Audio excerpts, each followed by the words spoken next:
Un retour rapide sur le titre, tout d'abord, de l'atelier Philosophie et musique, philosophie avec, entre parenthèses, le S de philosophie, parce qu'il semble que, c'est une hypothèse que nous avons faite, la musique et la philosophie entretiennent un rapport fait d'un conflit, mais d'un conflit fertile. Et c'est ce que nous allons voir en particulier aujourd'hui, en étudiant Debussy, tout d'abord, mais aussi la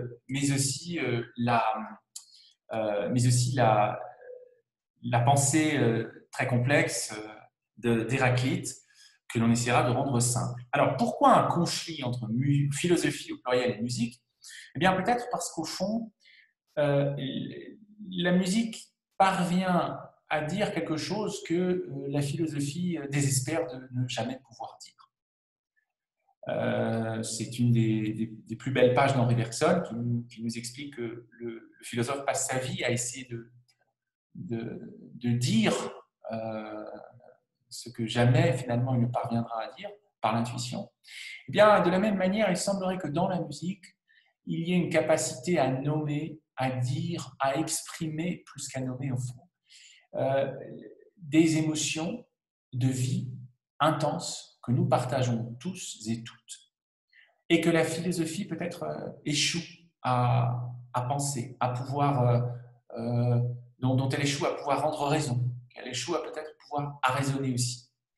Donc, cette forme d'admiration et, on pourrait dire, d'envie, jalousie de la philosophie à l'égard de la musique, c'est une première hypothèse. Mais en même temps, on peut aussi se demander si la philosophie n'est pas au fond assez... c'est Jean Kelevitch qui dit ça, si la philosophie n'a pas une forme de dédain à l'égard de la musique, parce que la musique, finalement, n'est qu'une chose sensible, elle ne parvient pas à articuler conceptuellement, par définition, ce qu'elle indique dans le son, dans les mélodies, dans l'harmonie, dans les dissonances parfois. Et donc, est-ce qu'il n'y a pas au fond une forme de dédain de la philosophie pour une forme d'art qui finalement échouerait à penser et à articuler conceptuellement le Denis, Donc, bien, ça a commencé. ah, Bien. donc, nous ferons cette hypothèse, mais on la testera. C'est-à-dire qu'on ne fera pas d'hypothèse sans les tester. Les hypothèses, vous savez ce que c'est, ce sont des points de départ.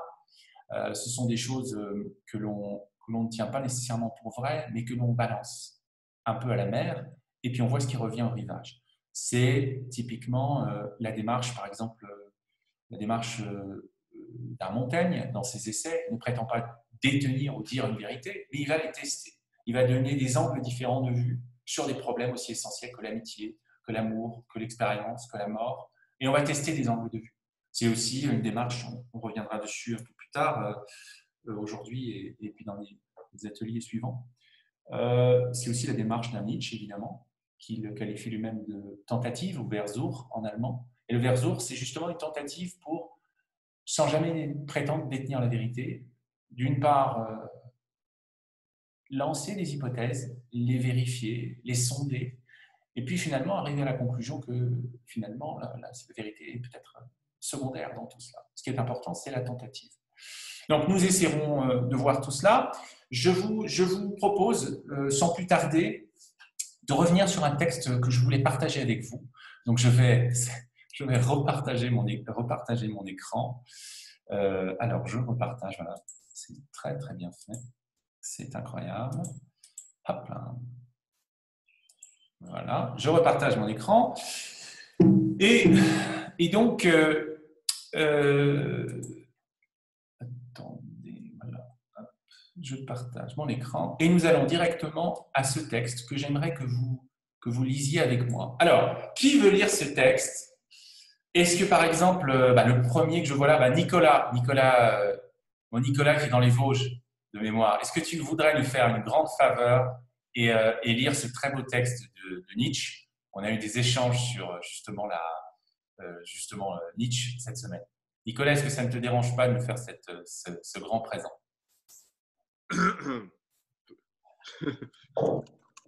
Bonjour à toi déjà. Alors, lecture à voix haute, j'insiste, parce que ça donne une perspective. Il faut toujours lire à voix haute. Quand on lit à voix basse, on rate les trois quarts d'un texte. Alors, vas-y. Oui, oui, attends, attends. Est-ce que j'ai mon micro? Oui, oui, c'est bon. Bonjour, c'est bon? Alors, Nietzsche, d'accord. Je pense, a priori, il vaut mieux le lire en allemand, mais bon, on va faire ce qu'on peut. Je ne sais pas ce que vaut la traduction en français. Alors, c'est une traduction, c'est bien que tu me mentionnes, une traduction en Garnier Flammarion qui a un double avantage, triple avantage. C'est la meilleure, elle est Hop faite là. par des bons spécialistes et il y a des Alors, notes bonjour. qui est très bien. Donc, la musique comme porte-parole, vas-y. Et la musique est comme porte-parole. J'ai soif d'un maître en art musical, disait un innovateur à son disciple, qui apprenne de moi mes pensées pour les formuler ensuite dans sa langue. Je parviendrai mieux ainsi à forcer l'oreille et le cœur des hommes. On peut, au moyen des sons, séduire les hommes au profit de toute erreur et de toute vérité. Qui pourrait réfuter un son? Tu voudrais donc passer pour irréfutable? Dit le disciple. Ah, j'ai mal fait le disciple en fait. Non, non, très bien. L'innovateur répliqua. Je voudrais que le germe se transforme en arbre. Pour qu'une doctrine se transforme en arbre, il faut que l'on y croie pendant une bonne période. Pour que l'on y croie, il faut la faire passer pour irréfutable. L'arbre a besoin de tempêtes, de doutes, de vermine, de méchanceté pour révéler l'espèce et la forme de son germe. Qu'il se brise s'il n'est pas assez fort. Mais un germe ne saurait jamais être anéanti, non réfuté. Ah, pardon. Mais un germe ne saurait jamais qu'être anéanti, non réfuté. Lorsqu'il eut dit cela, le disciple lança avec véhémence. Mais moi, je crois ta cause et la tiens pour si forte que je dirai tout ce que j'ai encore sur elle contre... Poula. Tout ce que j'ai en... Tout ce j'ai encore sur le cœur contre elle. L'innovateur rit en lui-même et le menaça du doigt. Voilà la meilleure manière d'être un disciple, dit-il alors. Mais elle est dangereuse et toutes les sortes de doctrines ne la supportent pas. Alors, je te remercie pour cette lecture. Que Oui. peut-on dire de ce texte avant de s'attaquer au fond? Parlons déjà de la forme. Formellement, c'est un texte, ce n'est pas enfin, j'ai pas extrait ce texte d'un ensemble plus large. Vous savez peut-être que Nietzsche écrivait, en tout cas à partir de 1876, par fragments. À partir du Humain trop humain, il écrit par fragments. Le Gai Savoir, c'est un texte postérieur, de 1882, dans la première édition. Donc, que peut-on dire de ce texte? Vous voyez que c'est un texte, c'est court, c'est l'intégralité du texte. Formellement, que peut-on en dire? Bah, c'est un échange de dialogue quasiment. Enfin, C'est un échange de dialogue. Et on parle d'un texte philosophique, ce qui est quand même assez surprenant. Enfin, je dialogue avec Nicolas, mais on peut d'autres. Vous levez la main, vous savez comment c'est fait sur Zoom, vous pouvez lever la main. Mais c'est bien, les gens aiment bien te voir sur le grill, ça change. Donc c'est un échange de dialogue, en effet. Et en quoi est-ce surprenant?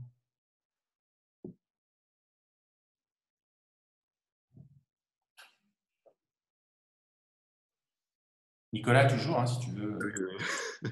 ben, il y a deux personnes qui s'expriment, donc il y a quelqu'un qui sait, quelqu'un qui apprend, en quelque sorte. Et où est la vérité? Qui a raison? Qui a tort? Ben, c'est plutôt la dynamique des dialogues en elle-même qui a sa propre raison, quoi, je dirais. C'est ça. C'est-à-dire qu'on on a un exemple ici d'un texte que Nietzsche écrit. Et Nietzsche, le traducteur Patrick Watling en Garnier Flammarion insiste beaucoup là-dessus. Il explique par exemple que Nietzsche entend dynamiter le discours philosophique au sens où il ne s'agit pas de faire un texte, on va dire, un texte univoque, argumenté, logique, mécanique, comme on y est habitué nous-mêmes, même dans la communication la plus basique. Quand vous écrivez un mail, ben vous partez d'un point A pour aller à un point B ou à un point Z, et vous allez passer toutes les étapes logiques, mécaniques pour donner une information. Mais le texte philosophique, pour Nietzsche, et c'est en ça que ça se rapproche beaucoup de l'art, c'est en ça que ça se rapproche, on va le voir, de la musique, ce n'est pas un discours. Ce n'est pas un discours. C'est-à-dire qu'un texte philosophique, cela peut tout à fait, cela doit même repenser la dynamique propre qui est la nôtre, notre dynamique logique, notre manière de concevoir le discours, notre manière de concevoir, souvent de manière assez abstraite, souvent aussi de manière finalement très dichotomique, c'est-à-dire, eh bien, il y a un disciple qui parle à son maître, un maître qui parle à son disciple, le maître a nécessairement raison, ou peut-être que est-ce le disciple, mais on va vouloir savoir lequel des deux a raison. Eh bien, pour Nietzsche, ce n'est pas l'enjeu. Pour Nietzsche, c'est vraiment, c'est tout autre chose. Il s'agit finalement, comme tu le dis, c'est de la dynamique des deux que surgit quelque chose qui nous fait penser. Alors, ce n'est pas nécessairement la vérité. Mais pour éviter que justement Nicolas, vous-même ou moi, nous prenions pour acquis, par exemple, bien en tête que c'est le maître qui a raison et que c'est l'élève qui a tort, que fait Nietzsche? Je repartage mon écran. Je commence à maîtriser l'outil avec une perfection, ou une quasi-perfection. Eh bien, il fait plusieurs choses. Je vous demande de regarder les mots que j'ai mis en rouge ici. Alors, tout d'abord, visuellement, que peut-on dire? Qu'est-ce qui surprend ici? Alors, j'ai mis des passages en rouge. Mais si on regarde ces passages en rouge, Nicolas a mentionné le fait que ce soit un dialogue. Et le fait que ce soit un dialogue, ça surprend. Ce n'est pas un discours qui nous explique ce qu'il faut penser. C'est un discours qui, justement, nous inquiète. Il met en place un peu une petite scène de théâtre. Ça pourrait être joué au théâtre. Donc, c'est presque visuel. On peut l'imaginer, cette scène. Au lieu de penser par concept, ici, on pense plutôt par personnage qui s'interpellent l'un l'autre. Ensuite, c'est très dans la même logique qu'il se brise s'il n'est pas assez fort, menace ça du doigt. Vous voyez que c'est quand même très... il y a vraiment une mise en scène théâtrale. Mais au-delà de ça, si vous oubliez si vous oubliez la dimension théâtrale et la dimension dialogique, enfin, plus exactement si vous allez au-delà, qu'est-ce qui frappe visuellement dans ce passage? Il y a deux ou trois choses qu'on peut dire, je pense.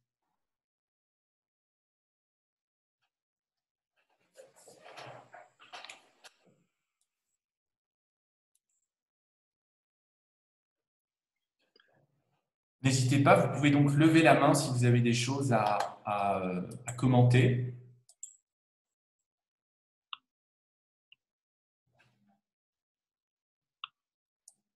J'ai mis certains épisodes en rouge pour aider un peu à votre réflexion.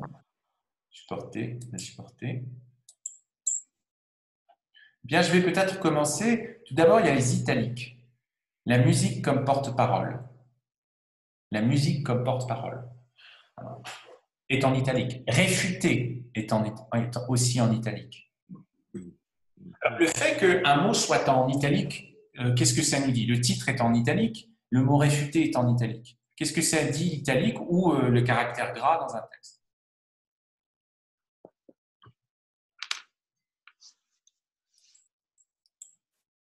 Nicolas, si tu es toujours... Oui, pardon. Du coup, le mot devient un titre, un concept ou un personnage. Le mot, on interroge le sens du mot en un sens. Parce que si on met un mot en italique, tu suggères que les choses ne vont pas d'elles-mêmes, que le sens ne va pas de soi. Alors, si le sens ne va pas de soi, bien, ça veut dire que l'auteur veut qu'on y prête une attention particulière. Dans d'autres textes, on verra Nietzsche, par exemple, utilise des mots en italien pour dire des choses parfois qu'il pourrait dire dans sa langue. Il utilise des mots français, il utilise des mots anglais, exactement comme le fait, par exemple, Stendhal. On essaye par l'italique, par les mots de langue étrangère, parfois par les majuscules, parfois par la mise en scène, comme ici, d'une petite pièce de théâtre.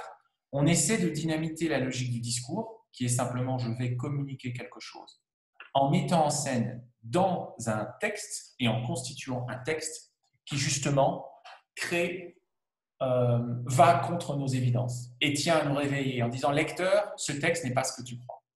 Et c'est peut-être aussi pour cette raison, on peut en faire l'hypothèse, que Nietzsche, comme Héraclite, comme d'autres, écrit par fragments et non pas par discours.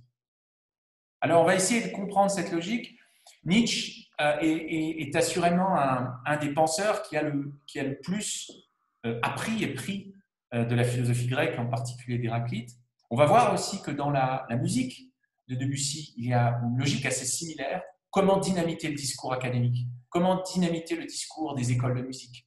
comment essayer de se mettre au plus près de la nature plutôt qu'être dans un académisme et une redite des solfèges de toujours. Donc, il y a vraiment une volonté de dire à l'autre homme, l'autre femme, de dire à l'autre la nature telle qu'elle est, le réel tel qu'il est, le monde que nous partageons.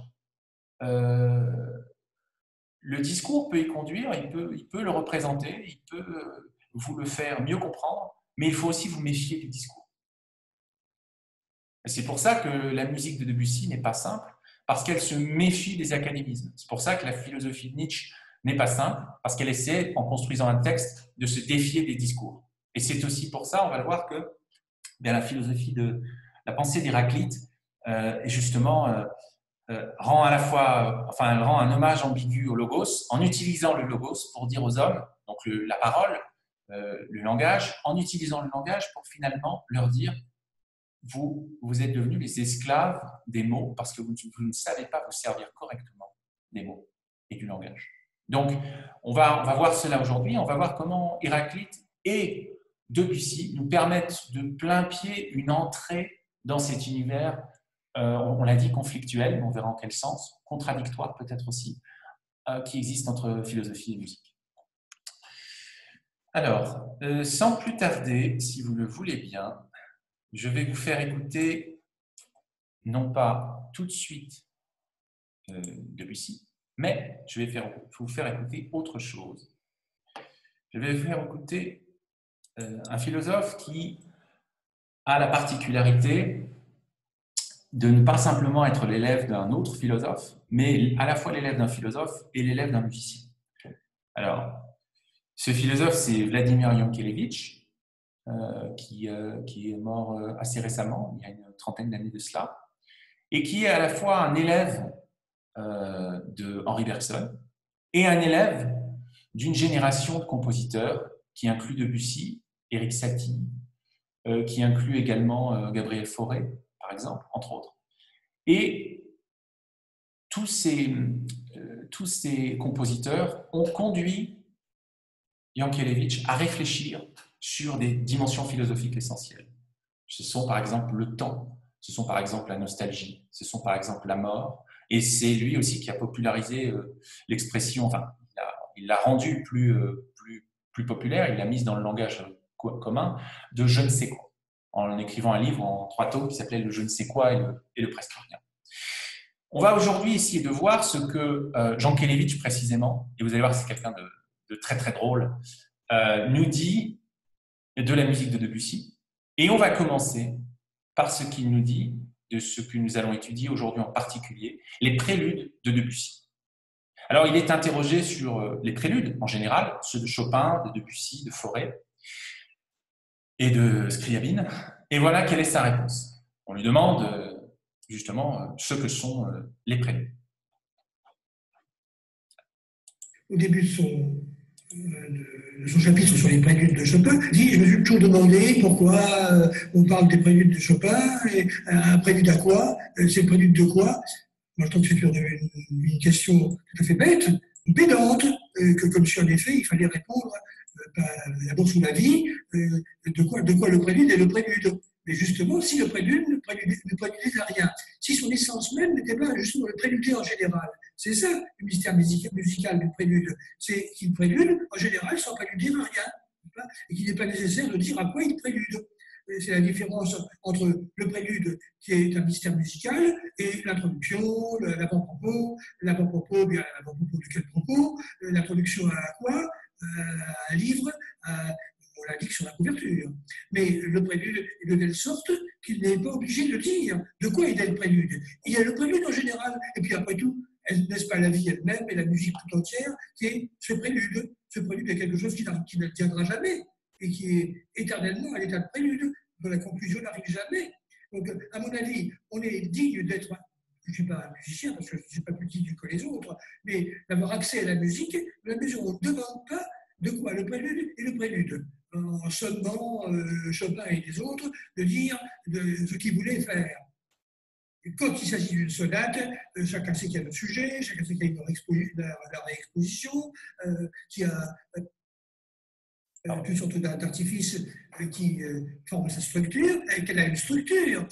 Le prélude, en vérité, n'a pas de structure. Il n'a pas de structure, et c'est ce qui fait qu'il attire le plus les musiciens vagabonds.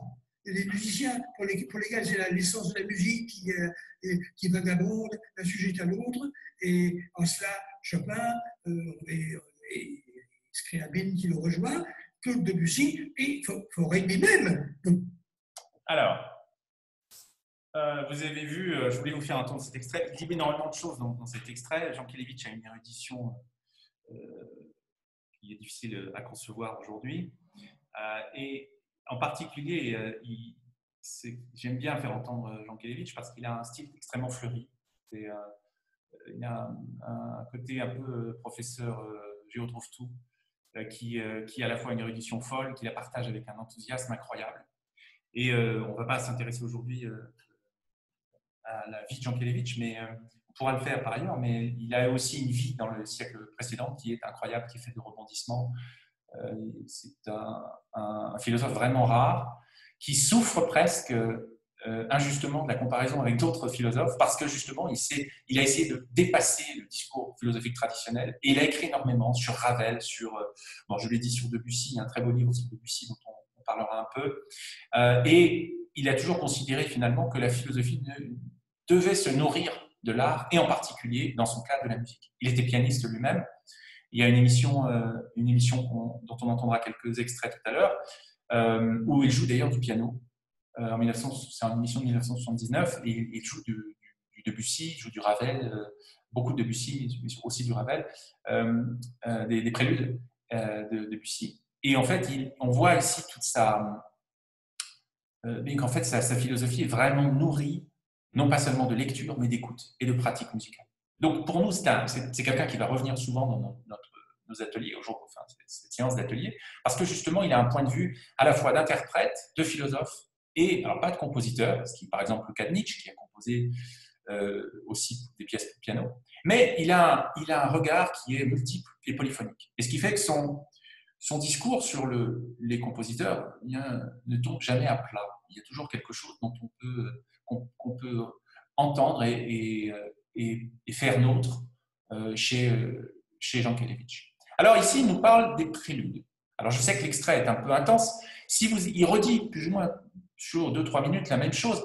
Qu'avez-vous entendu, et encore une fois, vous pouvez lever la main, raise your hand, sur Zoom. Est-ce que quelqu'un a entendu une idée en particulier ou quelque chose qui l'a frappé? Comme je le disais la dernière fois, quand on écoute un extrait ou qu'on regarde un texte, vous pouvez vous armer d'un stylo et d'une feuille et puis noter ce qui vous a frappé, soit parce que vous pensez que c'est essentiel à la compréhension du texte, soit parce que ça résiste, ou vous trouvez que c'est énigmatique, vous ne comprenez pas, ou parce que vous trouvez ça, pourquoi pas, beau esthétiquement, une expression, une tournure qui vous plaît. Quelle que soit la raison, notez les mots qui vous frappent, esthétiquement ou intellectuellement, quand vous lisez un texte ou quand vous écoutez ce type d'interview. Alors, est-ce que quelque chose vous a frappé? De quoi est-il question dans cet extrait de Jankélévitch?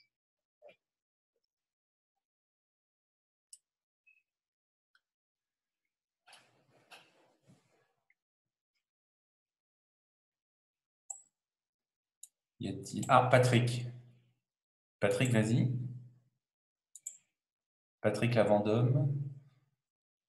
Est-ce que je peux...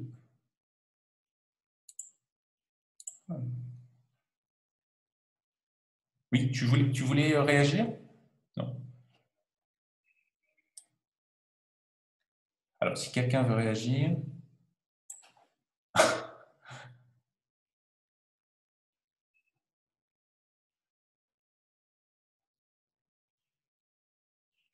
Alors, bien, dans ce cas-là, je vais vous aider un petit peu et on va directement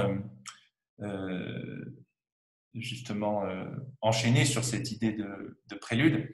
Eh bien, Jankélévitch, dans cet extrait, il dit, dans son style inimitable, que le prélude ne prélude à rien. On se demande souvent, et moi je me suis souvent demandé, les préludes de Chopin, à quoi prélude-t-il? Pourquoi on appelle ça prélude? Eh bien, il le dit, le prélude ne prélude à rien. Un peu comme un fragment n'est pas nécessairement la partie d'un tout, les fragments d'Héraclite ne sont pas nécessairement la partie d'un tout, le prélude ne prélude à rien. Alors, allons voir, je vous ai dit la dernière fois que l'essentiel et une partie très importante de nos ateliers se fonde aussi sur le travail étymologique. Il n'y a pas de prélude au prélude, pas de prélude en soi. C'est exactement ça. Oui, il n'y a pas de prélude au prélude, pas de prélude en soi. Le prélude est fait pour les musiciens vagabonds. Patrick ajoute cela. Et effectivement, le musicien vagabond, Patrick, il pourrait s'opposer à qui alors? Au musicien sédentaire, mais surtout, on va le voir pour Debussy, bah, c'est le musicien académique, c'est le musicien d'école, c'est le musicien qui n'a de musicien que le nom. Alors, allons justement, allons maintenant voir je vais repartager mon écran. On y arrive. Voilà. Allons voir chez Debussy. Voilà. La définition du prélude. Alors, vous savez, dans ces ateliers, on essaie aussi de s'ajuster au fur et à mesure. On apprend méthodologiquement quels sont les meilleurs outils, si je puis dire. Je ne prétends pas que ce soit les seuls, mais en tout cas, les outils de référence quand on cherche des définitions, quand on fournit un travail étymologique. Et un outil qui, pour vous, peut être très utile, d'autant que ça se trouve sur Internet, c'est mieux de l'avoir en gros volume, mais enfin, si on voyage, c'est un peu encombrant, c'est le littré. Alors, le littré est très complet, il a un double avantage, il donne l'étymologie, il donne le sens, mais il donne aussi un peu la généalogie et l'historique des mots, les évolutions des mots. Donc, la définition du littré de prélude, je pense que vous pouvez le voir sur l'écran que j'ai partagé, c'est ce qu'on chante pour se mettre dans le ton, pour essayer la portée de la voix. Qu'est-ce que ça nous dit justement quand on chante pour se mettre dans le ton? Est-ce qu'on est déjà dans le concert? Est-ce qu'on est déjà en train de jouer? Est-ce qu'on est déjà en train de chanter?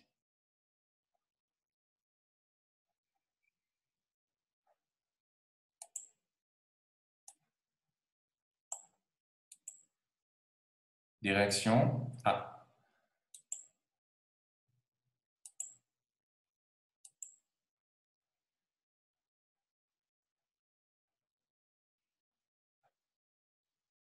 Alors, y a-t-il des réactions?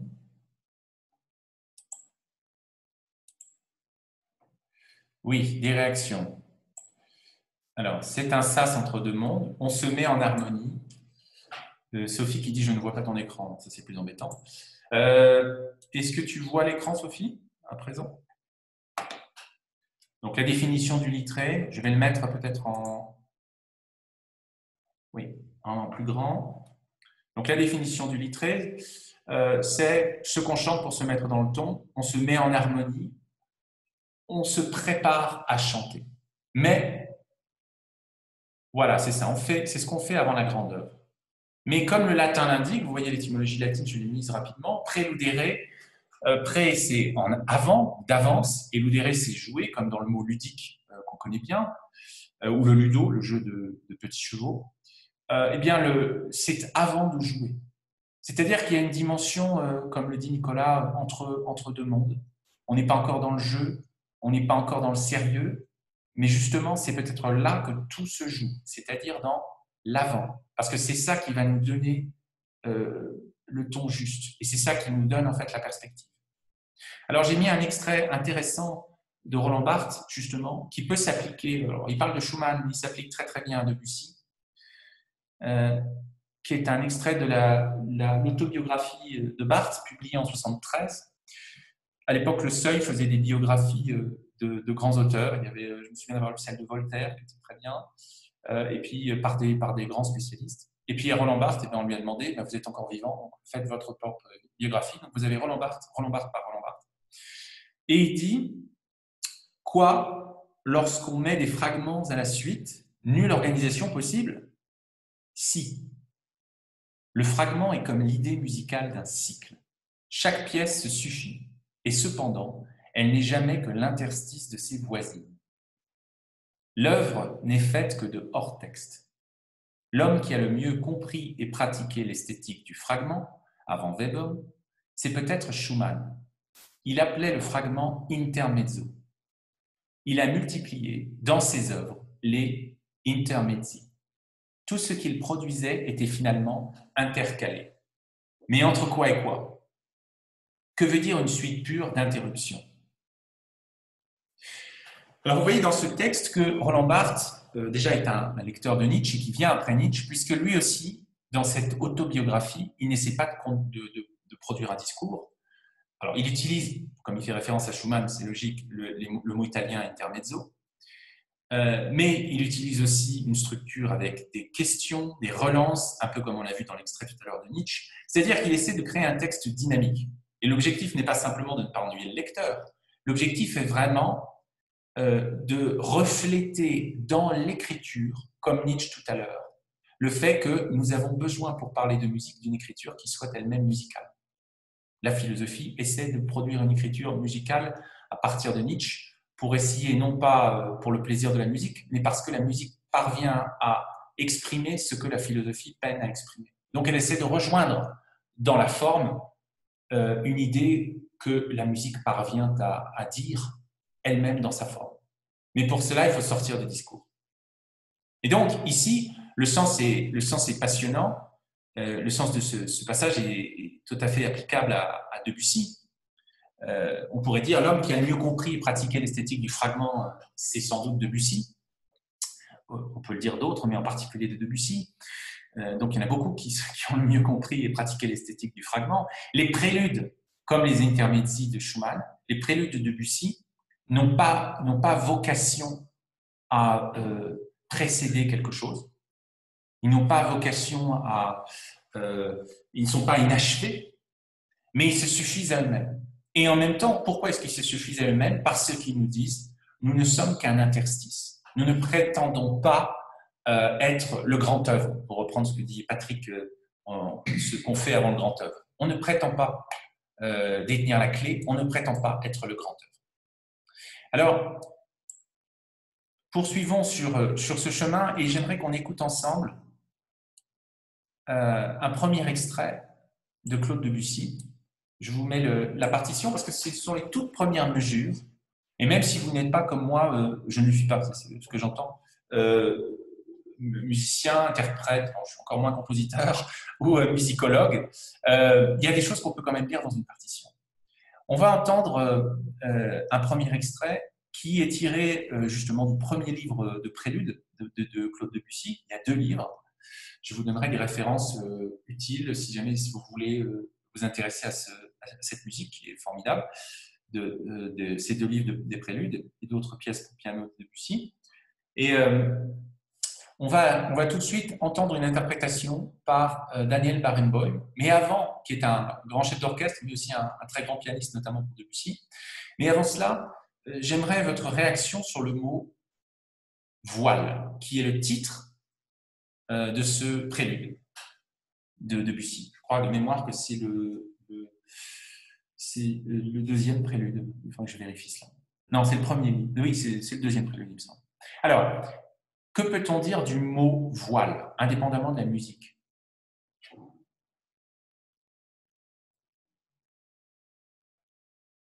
Cela fait penser au vent, caché, aérien.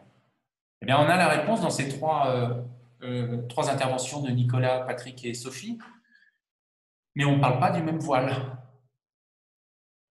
Le caché, c'est le voile, cela fait penser au vent, ça peut être la voile.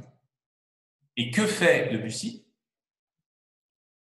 Il laisse les choses indéterminées. C'est-à-dire qu'il ne donne pas la clé.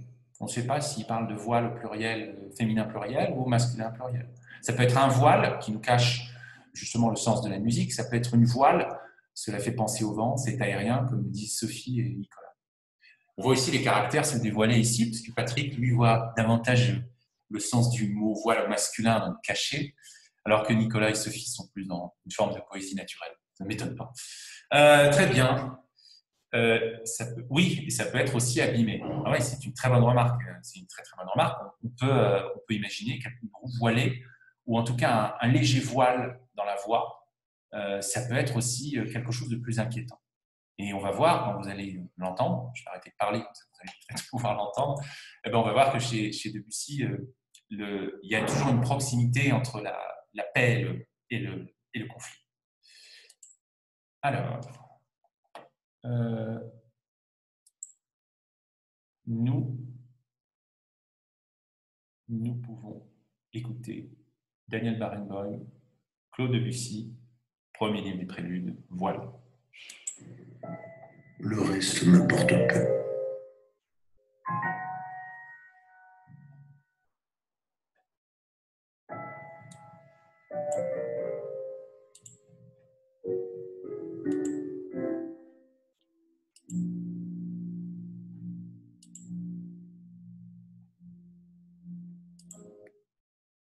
Pardon.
Alors, on ne commentera pas la mise en scène qui est un peu kitsch. Je pense qu'on peut tous être d'accord là-dessus. En revanche, quel effet avez-vous ressenti? Déjà, est-ce que c'est peut-être une musique que ce prélude de voile, ni masculin ni féminin, on ne sait pas trop. mais en tout cas au pluriel, donc plusieurs voiles, donc plusieurs explications possibles aussi. Ce prélude de Debussy, qu'est-ce que vous avez ressenti à l'écoute? Encore une fois, Debussy insiste là-dessus, il est contre les académies et il est pour une écoute qui privilégie le plaisir. Donc il n'y a pas de spécialiste sur la musique de Debussy. Il y a des musicologues, mais il n'y a pas d'une expertise qui soit meilleure qu'une autre quand il s'agit du plaisir de la musique pour lui. Donc n'hésitez pas à dire ce que vous avez ressenti, ce qui a pu vous étonner, même vous agacer. La mère de Debussy m'a mis sur la piste. Alors, aujourd'hui, on ne parlera pas de la mère de Debussy, MER, mais si jamais les préludes vous ont plu et si vous voulez une explication peut-être ou un résumé de cet atelier condensé en à peu près 6-7 minutes, vous avez le deuxième mouvement de la mère de Debussy qui s'appelle Jeu de vagues et qui est magnifique. Mais aujourd'hui, je voulais qu'on se centre plus sur le piano et qui est une très bonne explication. Donc, la mère de Debussy t'a mis sur la voix, ça ne m'étonne pas.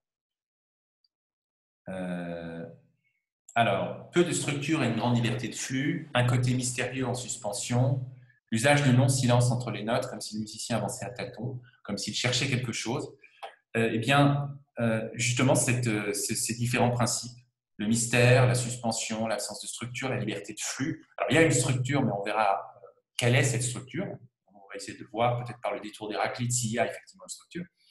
Mais l'usage de suspension, l'idée qu'on cherche quelque chose sans nécessairement l'imposer ou le trouver, eh bien, c'est typiquement une démarche qui est celle de la musique de Debussy.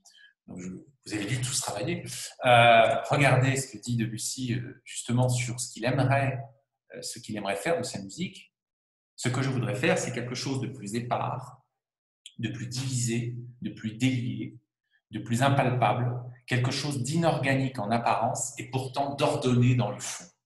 Alors avant de revenir à Voile et de voir si effectivement cet inorganique en apparence et pourtant ordonné dans le fond, eh bien, si ça s'applique à Voile, quelle est votre réaction par rapport à cette phrase de Debussy qui est très forte, qui est tirée d'un entretien qu'il a eu avec ses amis et qui est rapporté par Léon Wallace. Est-ce que cela vous semble correspondre à ce que vous avez entendu déjà?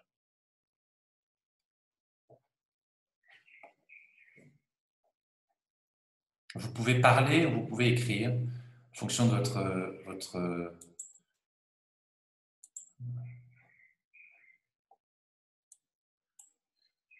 à l'instar de la peinture passionnée, l'accumulation de petites touches qui révèlent une idée globale vue de loin, mais de chaos de près. C'est pas mal, ça. Effectivement, comme le dit Nicolas, il y a l'idée de touche. Et on a souvent dit que Debussy était un impressionniste, mais il y a peut-être autre chose aussi. Quand Thomas dit un côté mystérieux et en suspension, on parle de deux choses différentes. Il y a du mystère. On ne sait pas où on va. Nicolas disait, on cherche quelque chose, on cherche parce qu'on n'a pas trouvé. Si on avait trouvé, on maîtriserait d'un moment à un autre l'objet de la quête. Eh bien, si on revient maintenant justement à ce premier extrait, bien, on voit que si on regarde Voile, bien, on voit en fait que pour ceux qui sont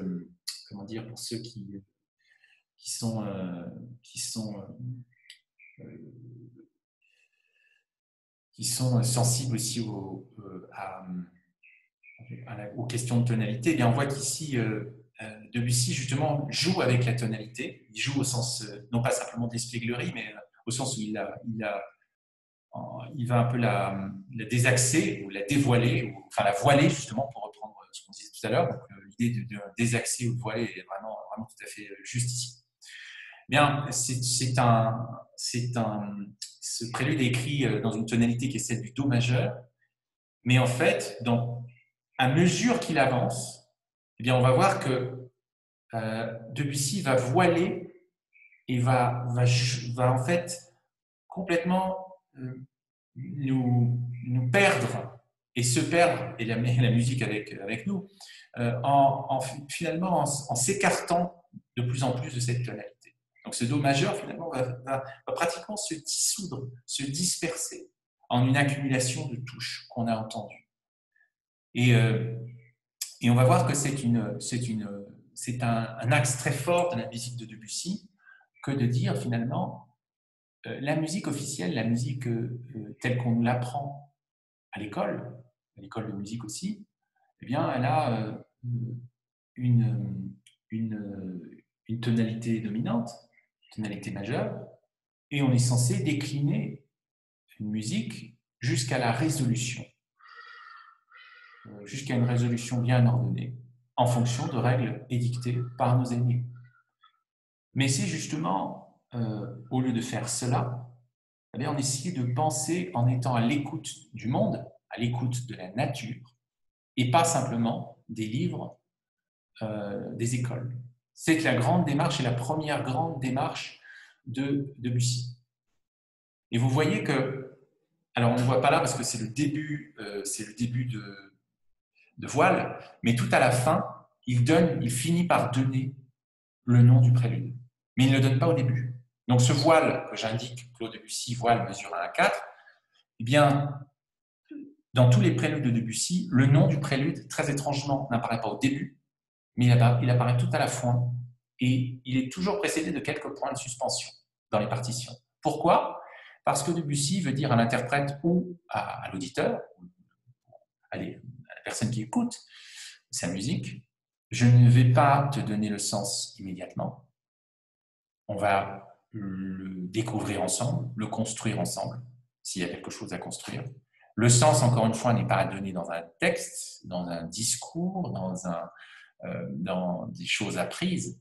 Il est progressivement à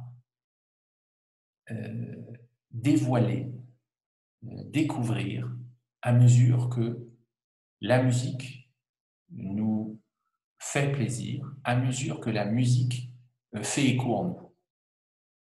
Et vous voyez aussi que les indications de Debussy, donc là on l'a dès le départ, il dit dans un rythme sans rigueur et caressant, de la part d'un compositeur, encore une fois, s'il y a un musicologue ou quelqu'un qui joue d'un instrument parmi vous, je suis tout à fait preneur, un rythme sans rigueur et caressant, c'est tout à fait atypique. Ça défie un peu la logique des indications musicales ordinaires. Alors, il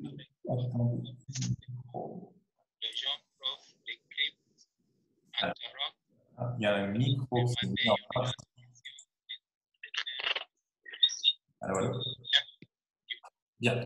Alors, je pense qu'il y a un micro qui s'est mis en marche. C'est bon? Oui, c'est bon. Merci.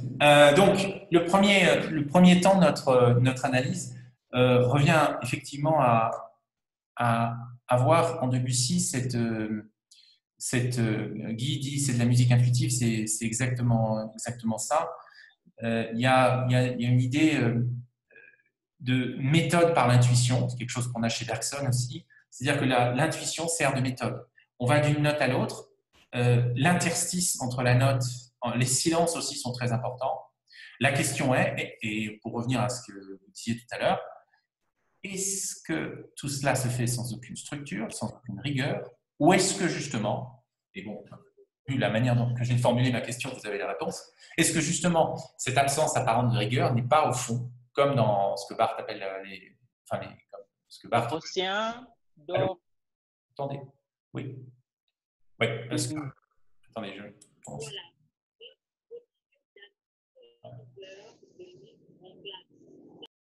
Voilà. Donc, où est-ce que, comme chez ce que Barthes voit chez Schumann, eh bien, ces silences, ces notes intuitivement posées, semble-t-il, en tout cas à l'écoute, qui ont beaucoup choqué à l'époque, eh bien, ce n'est pas justement ce qui donne une idée de la totalité. Non pas de la totalité, celle qu'on apprend à l'école, celle du système, celle des écoles de musique, mais bien plus une totalité autre, qui est celle de la nature et du monde. Alors, sans plus tarder, je vais tout de suite nous orienter vers on va faire une petite mini-pause sur ce texte de Debussy, mais vous voyez bien, quelque chose d'inorganique en apparence et pourtant d'ordonné dans le fond, c'est de cela qu'il va s'agir. c'est essayer de comprendre cette tension, cette contradiction apparente entre ce qu'on vient d'écouter, c'est-à-dire, comme l'écrivait Nicolas avant, des petites touches qui en fait semblent divisées, semblent déliées, semblent impalpables, qui semblent couler entre les doigts, donc quelque chose d'inorganique, presque une minéralité comme l'eau ou les petites pierres, et en fait quelque chose de très organique, quelque chose qui fait corps, quelque chose qui est vivant et quelque chose qui est très structuré et ordonné dans le fond. Parce qu'à l'écoute d'un prélude de Debussy, on ressent justement les deux. On a cette tension entre à la fois les notes qui tombent comme des gouttes de pluie, et les titres qu'il donne sont extraordinairement évocateurs, et une forme, une structure de fond qui n'est pas celle qu'on nous a apprise à l'école, qui n'est pas celle du discours, mais qui est peut-être, on va faire cette hypothèse, celle de la nature. Alors, continuons sur un ton qui n'est pas si éloigné de ce qu'on vient de dire, avec cette phrase tirée des fragments d'Héraclite. Cette phrase est tirée donc des fragments, c'est le fragment 80. On ne parlera pas trop des différentes traductions d'Héraclite. J'ai essayé de prendre des traductions qui, à la fois, me paraissaient les plus lisibles, même si il y a en français une quinzaine de traductions différentes d'Héraclite au moins. La difficulté qu'il y a, c'est que Héraclite écrivait sans indication. C'est un peu comme si on écrivait sans point aujourd'hui, sans aucune virgule ni rien. Ce que, par exemple, Aristote lui reprochera beaucoup. Ce qui fait que on ne savait jamais trop si on avait bien compris ou si on avait bien mis la ponctuation là où il le fallait. C'est un premier point. Et puis d'autre part, c'est un style en philosophie qui, un peu comme voile, le voile du prélude de Debussy, joue énormément sur l'ambivalence de sens, sur les doubles sens, sur le double sens des mots. Donc, est-ce que quelqu'un veut lire ce texte de Héraclite? Vous avez de la chance, ce sont des fragments, c'est très court. Y a-t-il un ou une volontaire?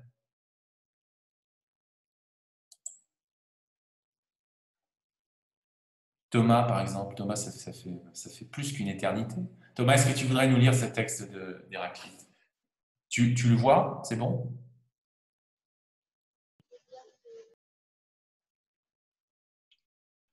Allô?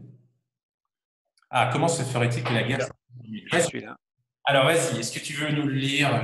Aujourd'hui, je désigne parce que je sens les gens un peu timides. C'est un peu le retour à l'école, je suis désolé. Alors, vas-y. Si nécessité il y a, c'est la guerre qui est chose commune, et la justice qui est discorde, et tout ce qui se fait suivant la discorde, et toutes les choses qui, suivant elle, sont des nécessités. Alors, soyons très clairs, je ne prétends pas que Héraclite soit facile à comprendre. Mais il faut le lire comme on écoute un prélude. Vous avez des gouttes de sens, et l'ensemble, ça ne fait pas une pluie, ça peut faire quelque chose de structuré, d'ordonné.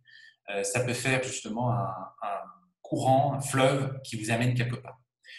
Désolé pour cette métaphore, mais qui est finalement pas si éloignée de celle d'Héraclite, qu'on va voir un peu plus tard. Donc, qu'est-ce que tu nous dis de cette phrase? Est-ce que tu es perdu? Est-ce que tu as des suggestions, des idées là-dessus?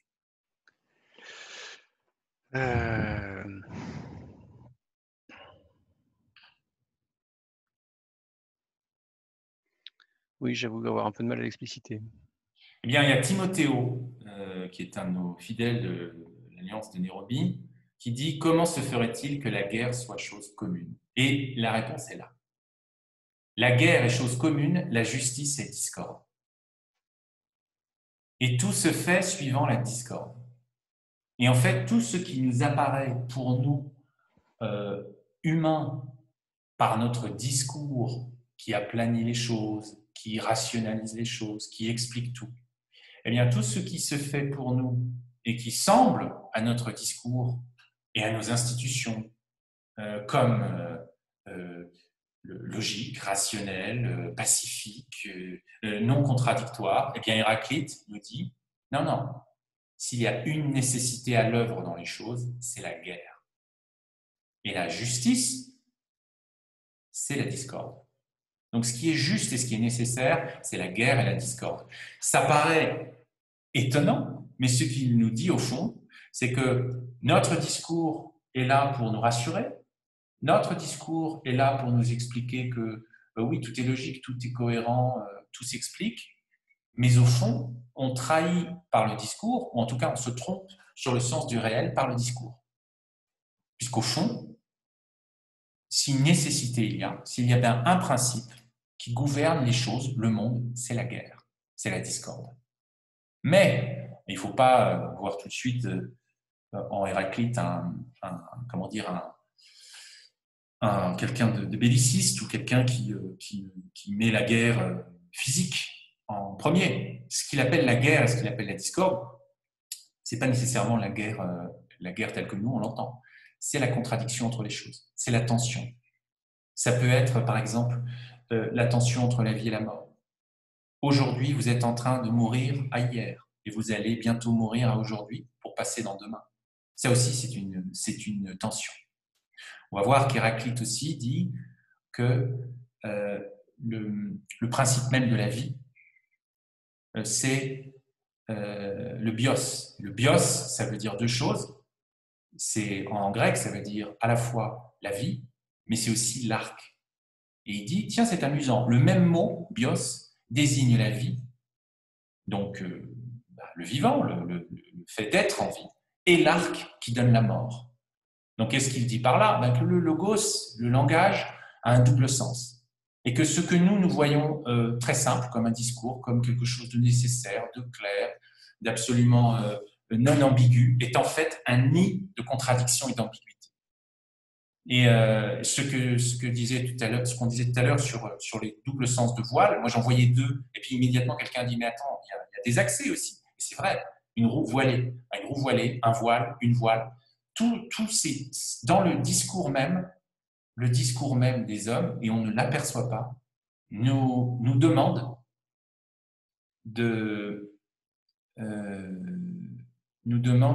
en fait, de prêter attention à la duplicité, à la dualité de la nature.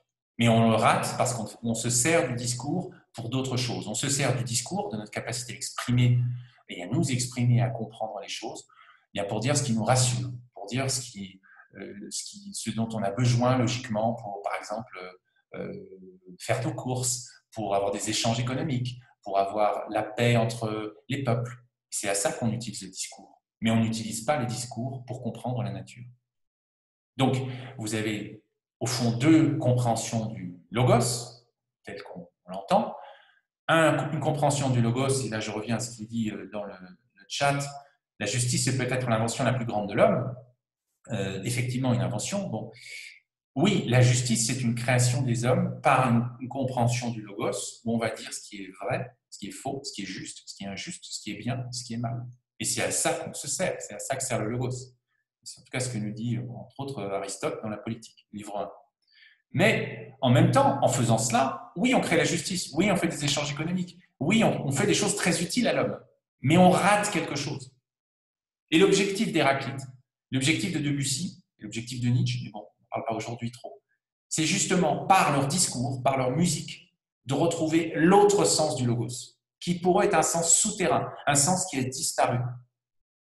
C'est celui qui dit la guerre, c'est celui qui dit la discorde, c'est celui qui dit, par exemple, pour reprendre les mots de Nicolas tout à l'heure, que derrière l'impressionnisme, ou cette espèce de petites taches, de petites gouttes de pluie, gouttes de on ne sait pas trop quoi, de gouttes de rosée musicale, qui sont parfois dissonantes, qui sont parfois en désaccord apparent, eh bien derrière cela, il y a un principe.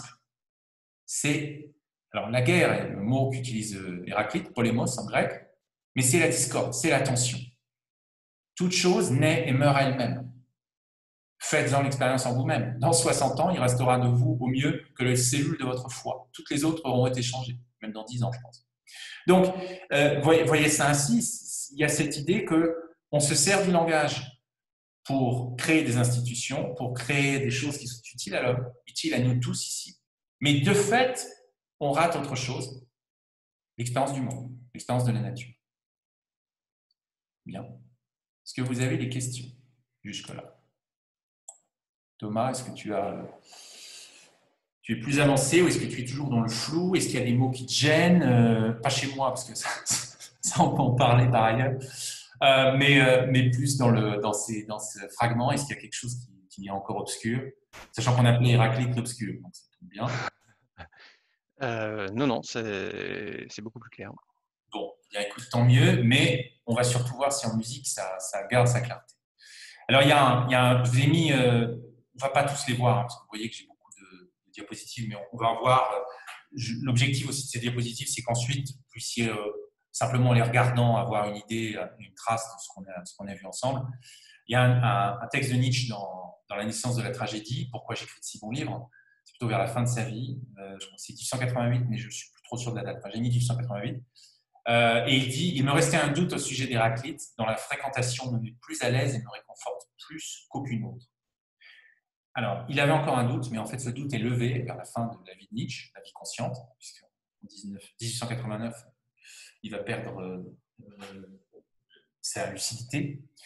L'acquiescement à l'impermanence et à l'anéantissement, le oui dit à la contradiction et à la guerre, le devenir impliquant le refus de la notion même d'être. En cela, il me faut reconnaître en tout cas la pensée la plus proche de la mienne qui ait jamais été conçue. Alors ici, on nuance cette idée de guerre, c'est la contradiction, c'est le devenir. C'est donc pas simplement des gens qui se tapent dessus, soyons très clairs. Et la contradiction, où est-elle? Mais la contradiction, c'est le logos même. Le logos se contredit. Les mots disent le contraire de ce qu'ils devraient dire. Alors, comment comprendre cela? Eh bien, les mots nous servent de manière utile, pragmatique, pour des fonctions aussi bêtes et sociales et nécessaires que salut, ça va. La fonction fatigue du langage, on va employer des mots pour être sûr qu'on ne va pas s'agresser, c'est comme se reconnaître en se faisant coucou de la main. Ça nous sert, comme on l'a dit, dans la justice, dans les échanges commerciaux, dans les échanges économiques, dans les échanges amoureux, tout type d'échange. Ça nous aide pour ce mot horrible et composé qu'on appelle le vivre ensemble, togetherness. Mais au-delà de cela, en faisant cela, qui est nécessaire, on oublie le sens plus profond. Le logos est censé dire la contradiction. C'est pour ça que Nietzsche utilise des fragments, c'est pour ça qu'il trie ses lecteurs, c'est pour ça qu'il compose des textes plus que des discours. Vous voyez ici, encore une fois, anéantissement est mis entre guillemets, en italique, pardon, oui est mis entre guillemets, vous avez des tirets, vous avez une composition du texte qui détonne par rapport à la logique académique habituelle. Bien. Est-ce que vous avez des réactions par rapport à ce qu'on a vu jusqu'à présent? No. N'hésitez pas. Polémos comme polémique. Polémos comme polémique. Laisse-nous foi tranquille, dit Nicolas. Oui. Bon. Je ne vais pas commencer à parler de ton foie, parce que ça prendra un tour privé. Mais bon, il y en a vu de belles. Donc, polémos comme polémique, et digère. Bon, Patrick digère, mais Patrick, je ne doute pas qu'il revienne avec des commentaires aussi avisés que aigus. Alors, Sophie disait polémos comme polémique, tout à fait. Ouais. Donc, c'est une polémique. Alors, la polémique aujourd'hui, c'est un peu aseptisé, mais le polémos, c'est vraiment la guerre, le conflit, mais ça peut s'appliquer à beaucoup de choses. Ça peut être le conflit des cellules en lutte les unes contre les autres pour la survie, le conflit des espèces, le polémos des espèces, mais aussi ça peut être la polémique entre deux personnes qui sont d'avis différents, donc le sens que nous on a pris. Donc c'est un sens assez large, mais le polémos pour Héraclite, c'est le principe même de la vie. Donc c'est le principe même de la nature, c'est le principe même du devenir, cette tension irréconciliable et qu'il ne faut pas chercher à réconcilier et que Héraclite essaie de dire dans ses fragments. Cette tension, on la revoit aussi dans les fragments qui ne sont pas les uns contre les autres, mais dont la vérité, dont le message est finalement d'être fragmentaire, c'est-à-dire d'être des interstices. Et justement, le conflit entre les fragments, le conflit entre les cellules, le conflit dans une discussion entre des amis, ce qui ne veut pas dire qu'ils se détestent et qu'ils vont s'assassiner, mais simplement, ils ne sont pas d'accord sur un point. On peut être en accord, ne pas être d'accord. Eh bien, ce conflit est à la base de toute chose. Alors que notre discours essaie de raviner ça, d'édulcorer ça, et finalement, en faisant cela, on rate quelque chose que la musique de Debussy essaie de nous restituer, c'est-à-dire le monde, le réel. Et aussi peut-être les relations amoureuses. Et aussi peut-être des choses plus difficiles à dire, comme la liberté, la mort, la nature. Des choses de ce type que Debussy réussit, à mon sens, à aborder. Très bien.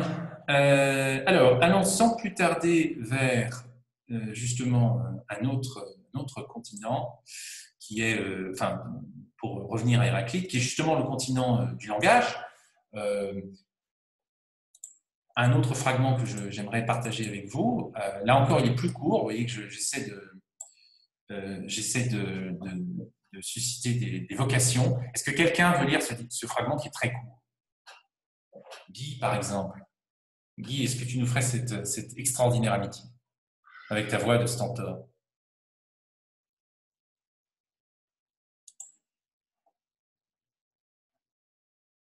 Guy. Ou alors Timothéo. Ah, voilà, Timothéo. Un très bon commentaire tout à l'heure. Hop. Timothéo, est-ce que tu veux lire ce fragment?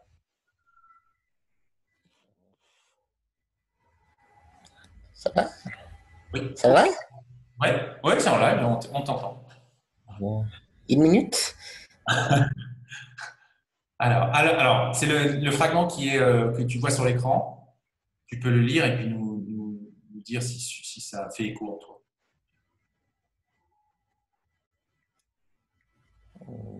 J'ai une panne. Ah, bon. Tu arrives à voir? Non. C'est bon, vas-y. Alors, C'est mon ordi, je sais pas. 1 minute? Ah non, mais attends, c'est bon à ce moment-là. À ce moment-là, je vais le lire parce que c'est pas très long et puis tu pourras revenir pour le prochain. C'est très bien. À tout à l'heure. Alors que le discours vrai est universel, les nombreux vivent en ayant la pensée comme une chose particulière. Bon, là, on voit, ça rejoint ce qu'on disait tout à l'heure, c'est cette idée que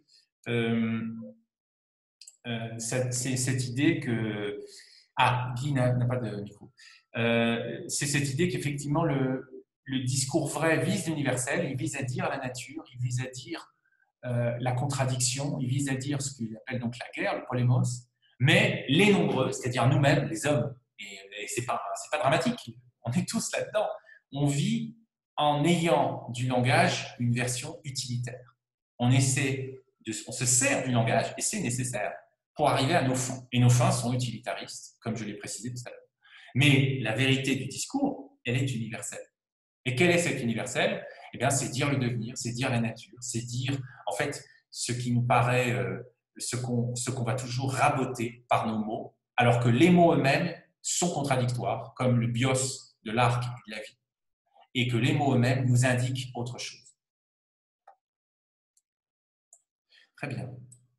Est-ce qu'il y a déjà des questions sur ce point ou est-ce que nous pouvons poursuivre? Une petite confidence de Debussy sur le sujet. Il dit « J'aime mieux les quelques notes de la flûte d'un berger égyptien. Il collabore au paysage et entend des harmonies ignorées de nos traités. Les musiciens n'écoutent que la musique écrite par des mains adroites, jamais celle qui est inscrite dans la nature. » Que peut-on dire de cet extrait? Les musiciens n'écoutent que la musique écrite par des mains adroites, jamais celle qui est inscrite dans la nature. Est-ce que vous avez des réactions immédiates à ce passage? Peut-être que c'est qu'ils sont trop attachés à la théorie, ce que tu disais, et du coup, ils n'écoutent pas l'inspiration qui est dans la nature. Oui, c'est-à-dire qu'il y a une idée, ce qui est intéressant dans cette phrase, ce que tu dis, ils sont attachés finalement à un premier sens, pour reprendre Héraclite, du langage, c'est la musique écrite par des mains adroites. Les mains adroites, c'est les mains qui ont été à l'école, c'est les mains qui ont été domestiquées. Mais justement, ils ratent une autre musique, celle qui est inscrite dans la nature. Et donc, on voit par là que Debussy rejoint Héraclite sur quelque chose qu'on va préciser maintenant. C'est-à-dire qu'il y a bien une musique inscrite dans la nature. La nature n'est pas simplement un amas, un chaos, un marécage. Non, c'est un fleuve. Ce n'est pas un marécage. Ce n'est pas un chaos, c'est un cosmos. C'est l'inverse. C'est-à-dire qu'il y a bien une musique, il y a une harmonie inscrite dans la nature. Les mots échouent à la faire résonner, nos mots échouent à la faire résonner. Et l'objectif d'Héraclite, c'est pour ça qu'il est obscur, c'est pour ça qu'il est, parce qu'il n'utilise pas nos mots, de la même manière que Nietzsche n'utilise pas nos discours, il utilise un texte à lui, et ils utilisent des fragments l'un et l'autre. Eh bien, leur approche, comme celle de Debussy, c'est de ne pas écouter la musique écrite par des mains à droite, mais de faire entendre la musique inscrite dans la nature. Alors, si vous le voulez bien, vous n'avez pas le choix, parce que ce n'est pas une démocratie. On va à présent écouter un autre extrait de Jean Kelevitch. Et là, je ne résiste pas, parce que Jean Kelevitch, j'en ai envie de le prendre dans ses bras quand il parle comme ça. Vous allez voir, c'est un extrait très court qui est issu d'une émission de 2 heures où en fait il joue du Debussy, il parle de Debussy, c'est une émission de 1979. Vladimir Jean Kelevitch.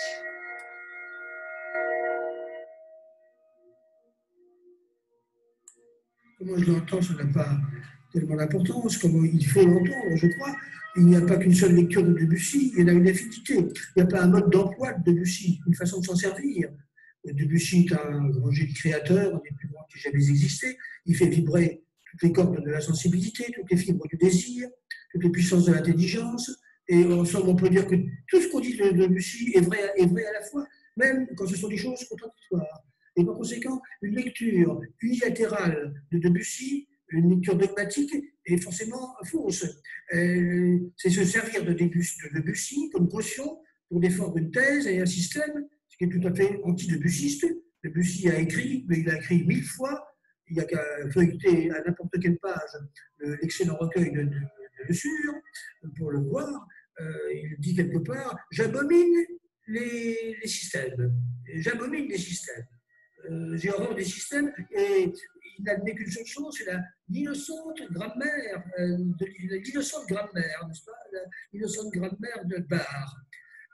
Donc Debussy parle aussi pour notre plaisir, il l'a dit et répété bien des fois, il n'a pas de système, la musique est faite pour notre plaisir, comme entend ainsi Domenico Scarlatti, le recueil des sonates, où Scarlatti dit à peu près la même chose. La musique est faite pour le plaisir de l'oreille, pour le plaisir des sens, et un terme tel que celui d'hédonisme, qui est un terme pédantesque, emprunté aux moralistes ascétiques, le vrai hérissé, le vrai horreur. Donc, à mon avis, il n'y a pas ici à substituer ses propres théories, ses doctrines à l'écoute de Debussy, qui est le musicien par excellence. On trouve chez lui à la fois des innovations que nos contemporains ont aperçues et auxquelles ils attachent avec raison la plus grande importance, mais on y trouve aussi la finesse délicate, toutes les grâces, toutes les séductions de la musique du génie français qui sont présentes chez lui. Il aurait pu, s'il avait voulu, être à la fois Massenet, Puccini et Verdi, mais il n'a pas voulu, parce que il était au-dessus de tout ça, n'est-ce pas? Mais vous remarquerez que dans chacun des recueils de nos préludes, les 2 recueils de préludes, dans les 24 préludes, qui sont mon Dieu, plein d'austérité, d'âpreté et d'anticipation de l'avenir, il y a à chaque fois une oasis de suavité. La fille aux cheveux blancs dans le premier cahier, Bruyère dans le second, la première oasis c'est en sol bémol majeur, la deuxième en la bémol. Le premier, ça succède, je crois, à ce qu'a vu le vent d'ouest, le tumulte, le charivari du vent, du vent et des tempêtes. Tout d'un coup, on entend le chant innocent de cette fille aux cheveux d'or, qui, entre nous d'ailleurs, était tout simplement un poème de Lecomte de Lille. Alors, pour revenir, je ne me lasse pas d'écouter sa voix, parce qu'il a une voix pétillante, il est tout sauf autoritaire dans son approche, même si, comme je le disais tout à l'heure, il a une érudition, enfin plus qu'une érudition de culture énorme. Alors, que nous est-il dit ici au fond? Est-ce qu'il y a des mots qui vous ont frappé est-ce qu'il y a des mots que vous avez notés et qui vous ont frappé dans cette interview donc, de 1979 de Jan Kelevitch?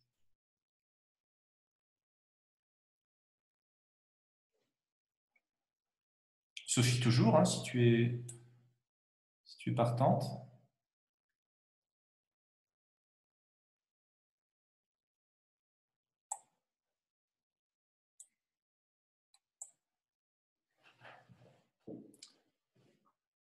Alors n'hésitez pas, si vous voulez, soit lever la main, soit parler.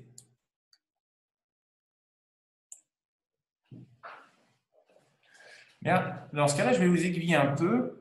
Tout d'abord, il parle d'une innocente grammaire. Il dit que Debussy se met à l'écoute d'une innocente grammaire. Alors, que peut-on dire de cette innocente grammaire?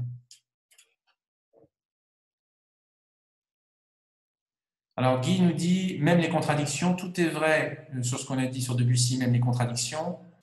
Patrick nous dit, j'ai du mal à comprendre pourquoi il souligne que le système, l'ordre et la rigueur enlèvent le plaisir. Alors, je ne pense pas qu'ils disent que ça enlève le plaisir, parce que justement, Debussy était, il le souligne à un moment, un apôtre, non pas du plaisir, et là il dit, c'est pas un hédoniste, mais il disait que la musique doit faire plaisir. La musique n'est pas quelque chose d'intellectuel, la musique n'est pas quelque chose d'académique. La musique, c'est d'abord notre capacité, quand on est compositeur, sa capacité à transmettre son écoute du monde. Et donc, ça demande évidemment une rigueur, une formation, une éducation, mais ça demande aussi de penser contre les systèmes dominants. Donc, il y a des choses que dit Jean Kelevitch. Il insiste beaucoup sur l'idée d'une innocente grammaire. Donc, une innocente, par définition, c'est ce qui innocent, étymologiquement, c'est ce qui ne nuit pas, c'est ce qui ne peut pas nuire. Donc, c'est une grammaire de la nature, une grammaire de la musique, qui ne prétend pas à imposer quoi que ce soit. Et c'est pour ça que Jean Kelevitch fait le lien avec l'idée de système. Il dit qu'il est contre le système, il est contre tout système. Quel est le seul principe que Debussy met en avant? C'est le plaisir. Qu'est-ce que vous pouvez nous dire de cela? Thomas nous dit la grammaire est censée être une gamme, un outil neutre, donc innocent. Ben justement, la grammaire, comme le logos, ça peut être deux choses. Ça peut être une innocence ou ça peut être quelque chose qui nous enferme. On peut vivre la grammaire, vous prenez l'exemple de Rimbaud, il était probablement très mauvais en grammaire, mais il a réinventé toutes les règles. Donc, c'est ça qui est fascinant dans cette grammaire innocente. Il peut y avoir une opposition, la grammaire est effectivement une autre, et la grammaire fait plutôt penser à des cours à l'école, quelque chose de plutôt rébarbatif. Je ne sais pas vous souvenir de grammaire, les miens ne sont pas formidables. Et à l'opposé, l'innocence, c'est l'enfance, c'est le devenir, c'est une forme de grammaire innocente pour Jean Kelevitch, c'est ce qu'on appelle une forme d'oxymore, où on a quelque chose qui, dans la nature, encore, est une tension, une contradiction, qui libère justement de la création, de la pensée, de la réflexion de Thomas, la mienne, celle de Timothéo. Cela me rappelle quelques paroles de Birago Diop. Écoute les choses plus que les êtres, la voix du feu s'entend, entend la voix de l'eau, inscrite dans la nature. Bien, Birago Diop, c'est dommage qu'il ne soit pas, que j'ai négligé les paroles de Birago Diop, mais effectivement, c'est très très proche de ce que compose Debussy et ce que je pense entend Héraclite. Il faut se mettre à l'écoute de la grammaire innocente grammaire, avec un principe qui est celui du plaisir, mais pas le plaisir tel que peut-être on peut l'entendre au début. C'est davantage une forme de liberté dans l'écoute et dans la composition. Une mise à disposition, c'est-à-dire une suspension à l'égard de tout ce que vous pensez savoir, de tout ce que vous connaissez, et une écoute, on pourrait dire, innocente ou naïve de la nature, de la musique et de l'écriture ou de la lecture. Et quand on fait ça, eh bien, on va écrire différemment, on va penser différemment, on va vivre différemment. Et la musique de Debussy, les fragments d'Héraclite, la pensée de Nietzsche, plus généralement, ce sont des invitations à faire ça, à retrouver une grammaire innocente et à retrouver, en fait, à mettre le plaisir, au sens vraiment de l'innocence, au cœur de notre, on ne va pas parler de projet individuel ou collectif, mais au cœur de nos existences. Est-ce qu'il y a d'autres réactions? Gilles, il aurait pu être n'importe lequel des compositeurs académiques, mais ce n'est pas ce qu'il a choisi, un peu comme Picasso qui absorbait toutes les techniques avant de les construire. Oui, Picasso dit par exemple, quand j'étais enfant, je peignais comme Raphaël, et je crois que c'est Raphaël, et j'ai passé toute ma vie à apprendre à peindre comme un enfant. C'est une citation que vous connaissez peut-être, qui est assez vraie de Debussy. Debussy, il est moins connu en général, mais Debussy était vu pas immédiatement à son époque, mais très peu après, comme comme ce que nous considérons en peinture, comme ce que peut représenter Picasso en peinture. Et effectivement, il maîtrisait toutes les techniques et il a pu les déconstruire. Je mentionnais Rimbaud avant, c'est la même chose pour Rimbaud, pour Verlaine aussi en poésie. Alors, on va aller. Il faut toujours de la musique avant toute chose. Là, on reprend Verlaine. On va s'orienter vers un deuxième prélude de Debussy. Et je vous préviens, je joue franc jeu avec vous.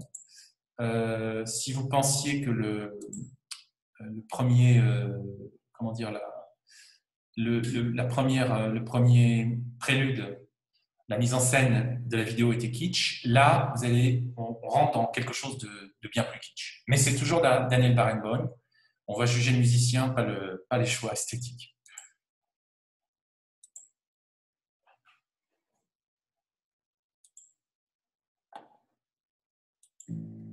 Les sons et les parfums tournent dans l'air du soir.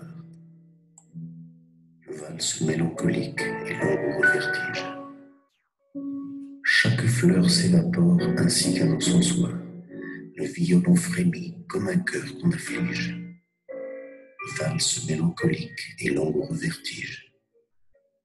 Le ciel est triste et beau comme un grand reposoir. Le violon frémit comme un cœur qu'on afflige, un cœur tendre, qui hait le néant vaste et noir.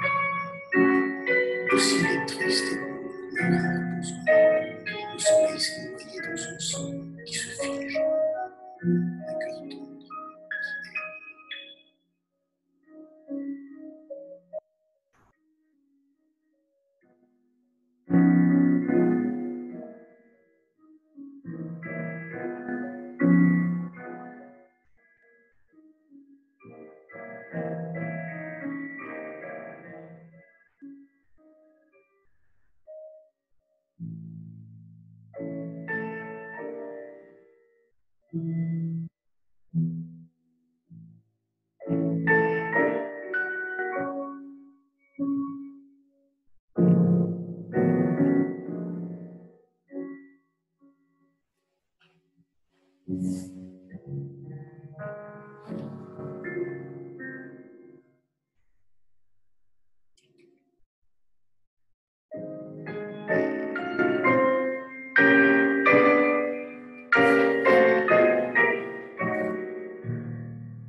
Alors, il nous reste peu de temps, mais suffisamment pour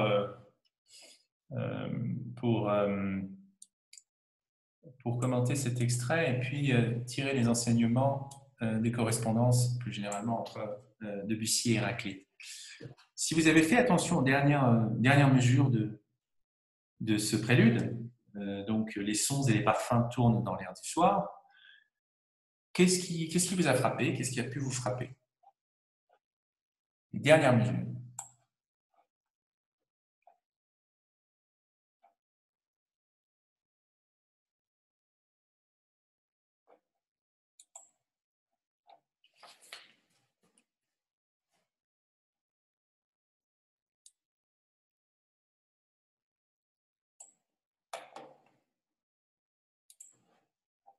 Alors, je vais les remettre. C'est là, les dernières mesures.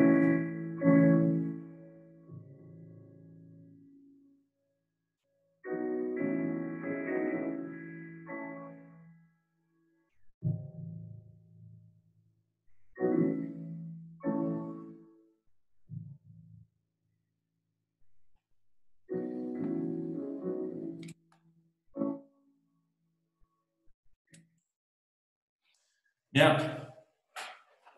Est-ce que par rapport à, on va dire à la note principale, à la dominante qu'on retrouve tout au long de ce prélude, comment avez-vous entendu la fin du prélude, les dernières notes, les dernières mesures plus exactement?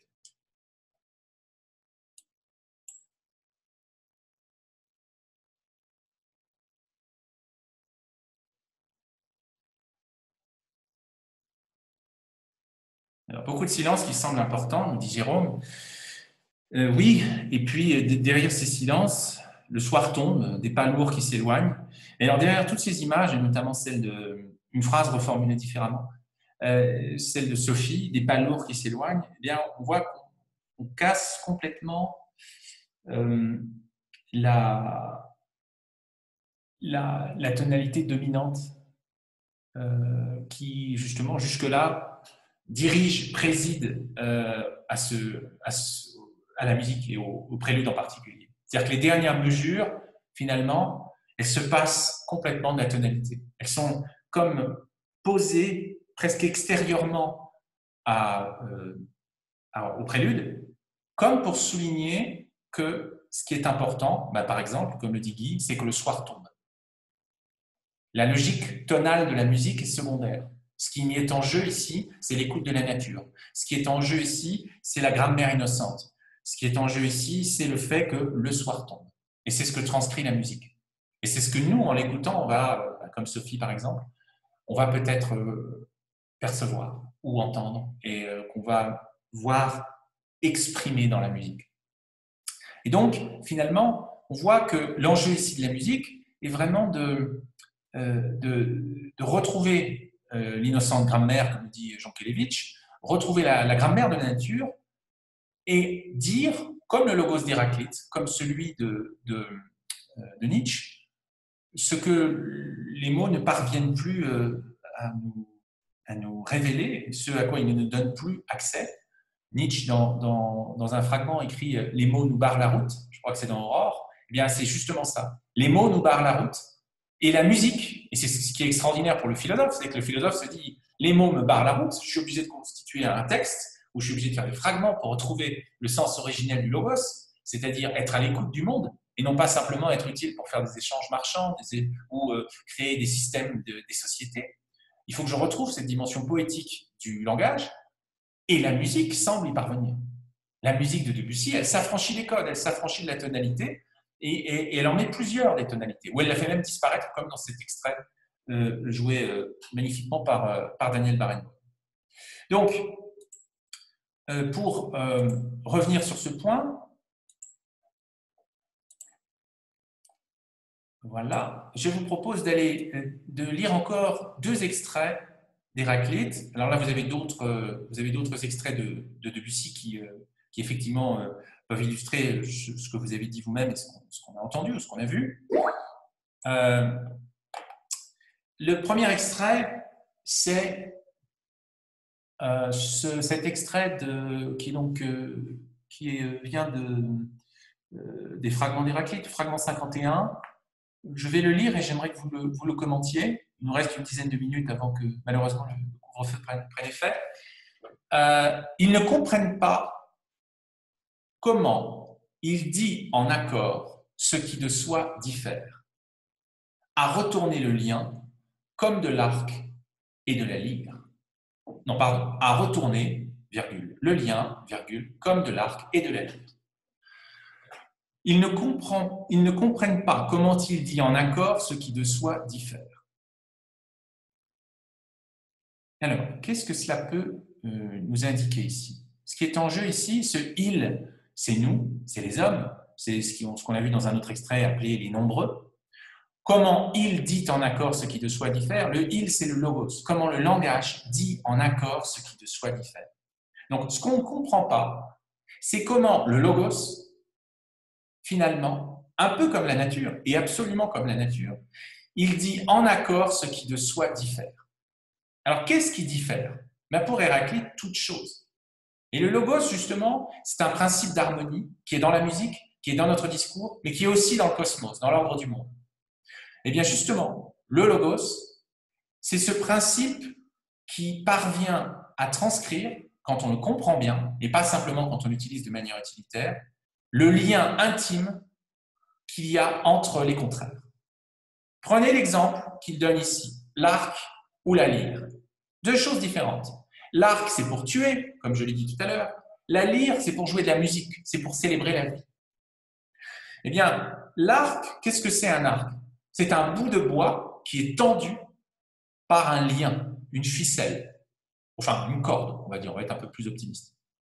Et les deux côtés de l'arc, les deux extrémités de l'arc, ne prennent un sens que par la contradiction, le lien très fort qui unit chaque bout, chaque extrémité de l'arc.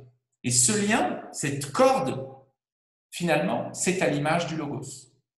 Notre discours ne prend sens que si l'on comprend, et si on le comprend, et si on comprend le monde comme un arc. L'arc est à la fois l'union des contraires, chaque extrémité du bois, et il est tendu par le fil. Mais sans cette tension, et c'est là que vous tirez comme un archer le fil, eh bien, là encore, dans le mouvement de l'archer, vous reproduisez la contradiction, puisqu'avec votre bras droit, si vous êtes droitier, vous allez tirer dans un sens, et avec votre bras gauche, vous allez tenir l'arc bien fort, et vous allez, entre guillemets, tirer dans l'autre sens. Et c'est dans cette contradiction, entre les deux morceaux de l'arc, entre la tension du fil, entre la contradiction du mouvement même de vos bras, que vous faites jaillir quoi? Le devenir, le sens, la flèche. La musique, c'est la même chose.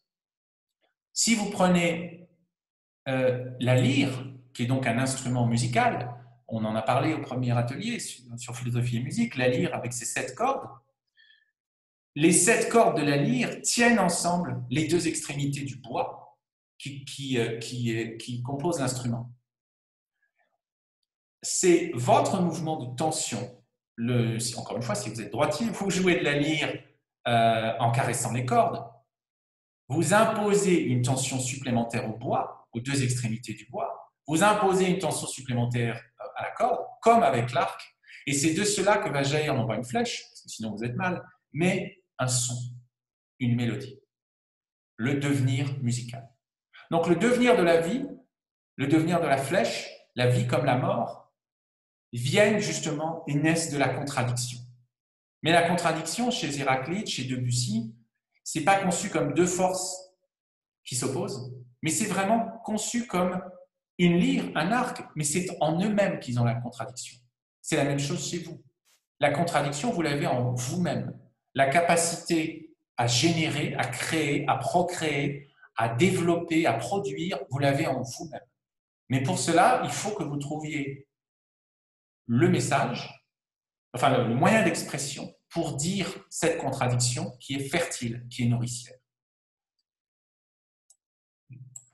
Yin et Yang, oui, tout à fait. Il y a de cela. Il y a tout à fait, Guy, une très bonne réflexion.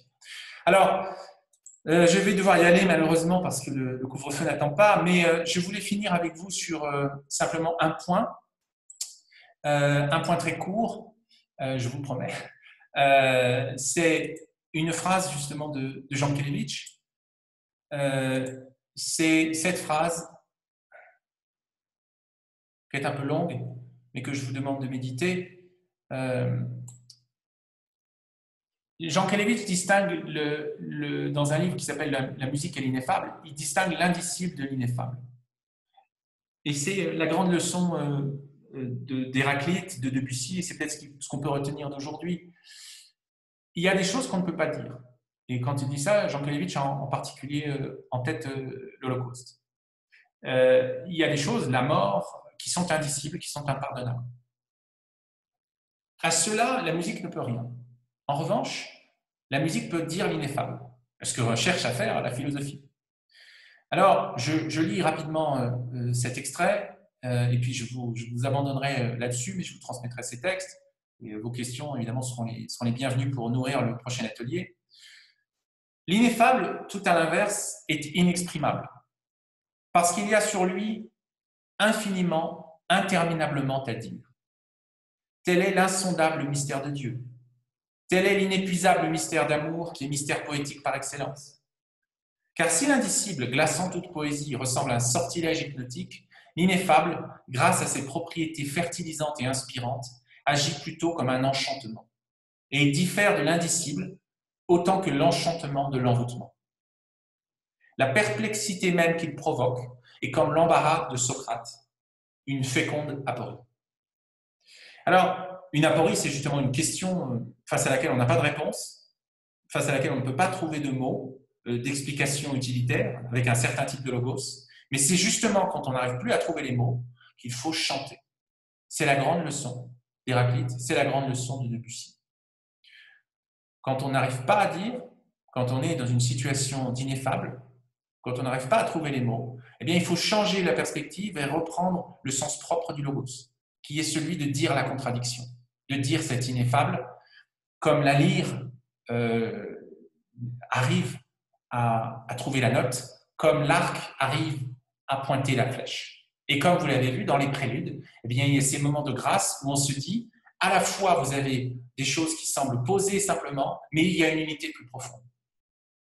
Et c'est particulièrement sensible, en effet, dans les préludes pour piano, mais vous l'avez aussi dans La mer, comme le disait tout à l'heure Nicolas, le deuxième mouvement, vous l'avez aussi dans Pelléas et Mélisande, dont on parlera sûrement un peu plus tard. Alors, je dois malheureusement vous quitter maintenant, j'aurais eu beaucoup d'autres choses à vous dire et d'extraits à passer, mais on a vu, je dirais, l'essentiel. Je vous donne, avant de prendre peut-être une question, je vous donne simplement une discographie rapide. Sur Debussy, vous avez Philippe Cassard, qui donc a enregistré l'intégrale de l'œuvre pour piano, et qui est nourri par Michelangeli et Guy Seking, qui sont ces deux grands maîtres, et qui sont des interprétations un peu plus datées, mais qui sont aussi extraordinaires. Mais si vous voulez un Debussy un peu plus moderne, Cassard est très très bien. Et puis celle qu'on a écoutée, c'est celle de droite, qui n'est pas forcément la meilleure, mais qui me plaît aussi beaucoup, celle de Barenboim. Sur Debussy, vous avez deux biographies, dont une de Philippe Cassard, l'interprète, qui parle très personnellement de ce que Debussy évoque en lui. Vous avez aussi une assez bonne biographie que j'ai lue d'Ariane Charton.